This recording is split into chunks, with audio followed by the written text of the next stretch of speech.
Oh, there he is, Mr. Kevin O'Sullivan. He loves the game of dress-up. It's like a 21st century Mr. Ben.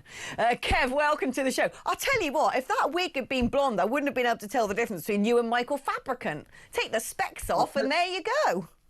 I'll tell you something, Alex. This is very disconcerting, but quite a number of women have said to me, "I really fancied you like that."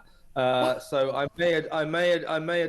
know that sounds unlikely, and my response was, "What? So you don't fancy me normally then?" And oh no. So I may adopt that look on a permanent basis. Where did you meet these women? Down at the Learn Braille Centre or something? No, they were all very eligible, to be honest. Were they? Well, get you. Now talking. The wig soon.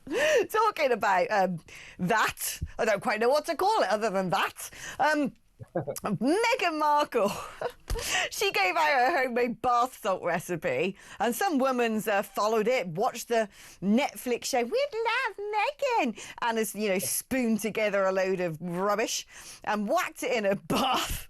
And has apparently developed persistent burning, discomfort, blister-like sores and ulcers. Oh dear, she now wants to sue Meghan for £7 million. Exactly. Her name is Robin Patrick, an American lady. Now, a lot of people are saying this may well be an opportunistic legal bid. She's only threatening to do so. But in fairness to Robin Patrick and anyone else who's tried Meghan's bath salt recipe, straight after that went onto Netflix, and we all had to endure watching that dreadful towering, tedious nonsense from Meghan, that program. Experts came out and said, "You've got to be careful with this," because she basically said, "Oh, you take some Himalayan salt and you take some Epsom salt, you just chuck it all in, put some oil in, mix it round, and then you wrap it up and put some ribbons around it. You put it by the bath, and everybody feels so pleased to be your guest," and all this. Well, experts say, well, hang on a second. These salts are actually corrosive. If you get the right amount, they're refreshing and they clean you and all that. But if you get the wrong amount, they will actually burn you. So it is possible that this lawsuit is valid. What is it about me that I really hope it is? I really hope it is. I'd love that. It would delight me so much. I mean, it's such a... I remember we watched it together, and it's just the most... I haven't watched an episode since. Have you watched any others? Yeah, I watched this. I think I watched the second one in the line of duty, but even in the line of duty, I could go no further. I mean, I don't say this lightly, but With Love, Meghan just might be even more boring than her podcast, Confessions of a Female Founder, but it's a close run thing. Oh, she's so tedious, isn't she? It's absolutely ridiculous. She's so tedious. I mean, I kind of wanted to watch it for the thrill of hating it. I didn't even get that out of it. It was just a snooze fest. Yeah. Maybe that should be watch this for a good night's sleep. She swallowed a bucket full of boring pills, and she has no idea how to be entertaining. So she should butt out of our lives, I think. She really should. Now let's talk about someone else who's got no idea how to be entertaining, and that is the Prime Minister.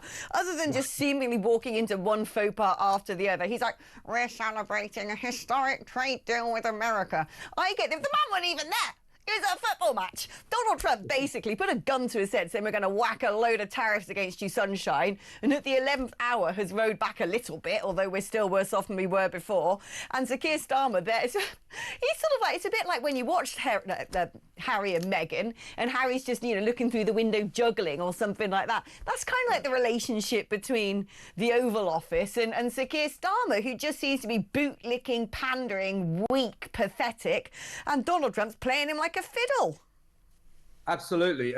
Now, this puts us all in a quandary, really, because Donald Trump played Keir Starmer like a fiddle, exactly like he wants to play every other country that he slapped these enormous tariffs on. His plan always was, right, I'm going to put a 50% tariff on everything going to your country.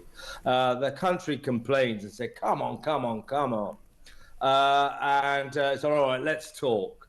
And then he go, all right, we'll make it 15%. We'll make it 10%. Other country, okay, we'll take that. Net result, America wins. America ends up with a 10% increase, which is exactly what has happened here with Keir Starmer. I mean, Keir Starmer could not negotiate his way out of a paper bag. He is dreadful. And Trump just beat him. However, that said, we've got to be fair here. Signing that deal was probably about as good as we could have got. So we used to pay, on average, 25% on nearly everything, according to his new deal. That he from Liberation Day, and he's cut it back to 10%. One or two areas, steel, aluminium, car parts, right back to zero. So what he's done is the classic maneuver. Right, I'm going to charge you £1 million. Oh, don't charge us that. All right, then I'll charge you $500,000. Okay, we'll take that deal. So Starmer has been suckered. That said, I don't think he could have done any better. This deal has saved jobs, and inadvertently and rather brilliantly, Keir Starmer doesn't realise, because he's so seriously thick, that he has become the hero of Brexit. Because the other bad deal he's done this week was with India. $5 billion trade deal sounds good until you look at the details. You know, it's going to cost us 200 billion pounds, I think, in tax losses, because all these Indians who are going to come and work here won't have to pay national insurance. It's not a great deal, but it's a Brexit deal. We have done these deals with India and America purely, mainly because we are no longer in the EU. So actually, I'm sure Starmer's so dense he doesn't realise it. He has just enshrined Brexit. So those of us who naturally oppose Mr. Starmer, sorry, Sir Keir, we've got a lot to play with here. Although I do not criticise him too much for the American deal, because it's better than most. And it has saved a lot of jobs. Yeah, I get the impression he wasn't even there. He wasn't even there, Kev. He was at the football. He didn't even know what was going on. He was phoned up while he was sitting in the stands, wasn't he, to told something had happened. Then he had to be rushed over to Jaguar Land Rover. He had no blimmin' clue what was being discussed. Of that, I'm certain. That, yeah. But I can understand why he signed that deal. You know me. It really sticks in my throat to be reasonable, but and I'm saying this through gritted teeth. But I think in Starmer's position, or shall we say his acolyte's position, because you're right, he doesn't know what the hell's going on. He doesn't understand trade. He doesn't understand economics, doesn't understand much at all. But the people who did sign this deal, I can grudgingly understand why they did. Well, yeah, I mean, this is some might say the genius of Trump's tactics, which is, basically throw your weight around, bully people into submission, get what you want out of them. Exactly right. Yeah, he won. Trump beat us, yeah. Do you reckon things might have been different if one Nigel Farage was Prime Minister? Because the polling lately for Reform UK is absolutely breathtaking. We also saw those local election results. The latest YouGov poll has put Reform on something like 29%, Labour Party on 21%, Tories dwindling down in the teens, an 8-point lead. This is beyond a phenomenon now. This is, we're living through a political revolution, it seems. And Nigel Farage, while all the others, what was Sir Keir Starmer doing on VE Day? Oh, yeah, that's right. He was over watching the football. What were the others doing? Griping, moaning, paying lip service to something. Farage was there with World War II veterans, 3 100-year-olds, really showing that he is the one who stands up for the nation. And they adore him. And they've said to him, look, mate, you're the only one who can save Britain from losing its values. And I get the impression this is what is behind the roaring success of Reform UK at the moment, because people are blimmin' worried about losing their entire country. It's not just about, well, winter fuel allowance, oh, well, highest level of taxation. It's not even just about unfettered immigration. It is about, does anyone even like us? Does anyone even have the courage and the bravery to stand up for Britain anymore? It's exactly right, exactly right. We can go into the details of why Reform are storming forward, why they have brought about a political earthquake in this country, and why there's every chance that Nigel Farage will be our next Prime Minister. To talk about the migrant crisis, net zero, all that kind of thing. But I think in the end, the reason for their increasing success, this incredible momentum, is it's about values. It's about this country. And those 100-year-old veterans, obviously there were some veterans that were under 100 years old. Nigel went to the trouble of hosting a special lunch for our VE Day heroes, World War II heroes. And they all said to him, you know, what's happening to this country? We don't recognize it anymore. People have no respect. School kids have no respect for their elders. There's a piece in The Spectator magazine this week called Scuzz Britain, which sums it all up. You know, people aren't getting arrested for smashing up, being vandals, for being violent.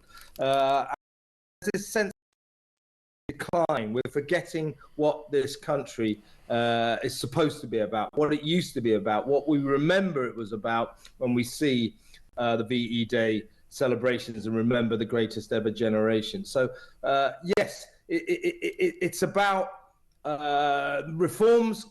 Main raison d'etre, I think, is about saving Britain, saving the Britain that we all knew. Even, you know, I mean, okay, I'm not that young, but I'm not old enough to remember the Second World War. But I grew up in different times. Well, you know, we were all little toe rags, but we knew where we stood, yeah. And we knew that if we stepped out of line, we'd get arrested, we'd get nicked. Yeah, even I grew up in different times. I'm not as ancient as you, Methuselah, but even when I look back on my childhood, it seems unrecognisable. When I go home to lovely Gloucester, where I was born and brought up, parts of it, it's just gone. There's no shops in the shopping centre. You walk around the streets and you're like, who are these people? It's just, it breaks my blimmin' heart. It really does. Now, one proposal for getting things back on track is getting all those feckless fatties at school who would rather go on Instagram and dream one day of being Andrew Tate or Bonnie Blue or something utterly depraved and horrific, should instead be doing press-ups in the corner of the field and told to like their country and do a bit of military service. What do you think about that? Is it time to bring the army into schools and say, right, down on the floor, 100 from you, God save the king, and all the rest of it? Well, look, yes, to reinstill the values we're talking about, by all means. Now, again, talking about my great age, when I first proceeded to grammar school, yes, I passed my 11 plus, unbelievably. Everybody was very surprised, most of all me. When I got to grammar school, all the kids had to sign up for either the Sea Cadets, the Air Cadets, or the Army Cadets. Now, me, being me, you know me, I decided to be a conscientious objector just to cause trouble. So I was like, no, I'm not. So there are about 7 of us in the entire school, and I came to regret that decision, because I spent my entire schoolhood when the afternoon, one afternoon a week, it would be all the military stuff, you know, and the Air Cadets are going up in gliders and the Sea Cadets are going out in boats and the Army guys are having fun on the assault courses. I'm up on floor 7 with my other conscientious objectors. I spent 7 years sandpapering desks to get the graffiti off them. Oh, mate, you should have been in the Air Cadets. That is so cool. Exactly. It was a wrong decision. So, I applaud that idea. Anything that will teach kids a sense of respect for their elders, for their country, for this culture, has to be a good thing. And let's hope reform go with that, because I think it's a great idea. I think you're right. What has gone on in our education system is so toxic and so pernicious. All these people go, I wouldn't fight for my country. Oh, the country's racist. Oh, Britain's shameful past. And all they don't want to do anything. They don't want to talk to each other. They don't want to leave the house. They don't want to have jobs. Most of 18 to 25-year-olds are barely working. They don't get out of bed for less than 30 grand a year. They want everything handed to them on a silver platter. They worry about whether they've got the right genitalia. And you just think, for God's sakes, for crying out loud, these people need to be gotten hold of and taught from an early age to be normal. Well, let me tell you, Alex, you know, a lot of the problems we got with, Gen Z and... you went to grammar school, Kev. It's Gen Z. Gen Z. Well, no. Hey, I'm an American. You know that. It's the schools. It's the teachers. Yeah. The teachers. You know, here's another very important thing. Teachers today, most of them sort of left-wing morons, not particularly well-educated, not particularly clever.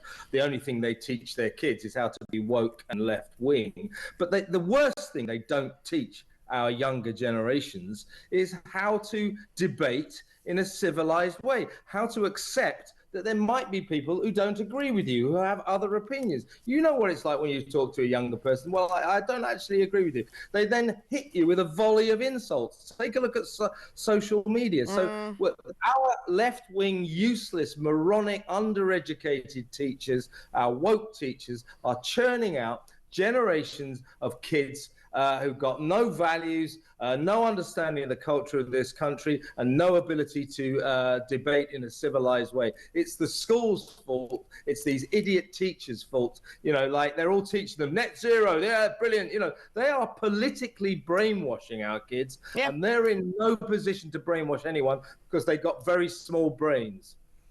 I couldn't agree more, quite frankly. Bring back military service. I totally agree. Kevin O'Sullivan, always good catching up with you, my darling.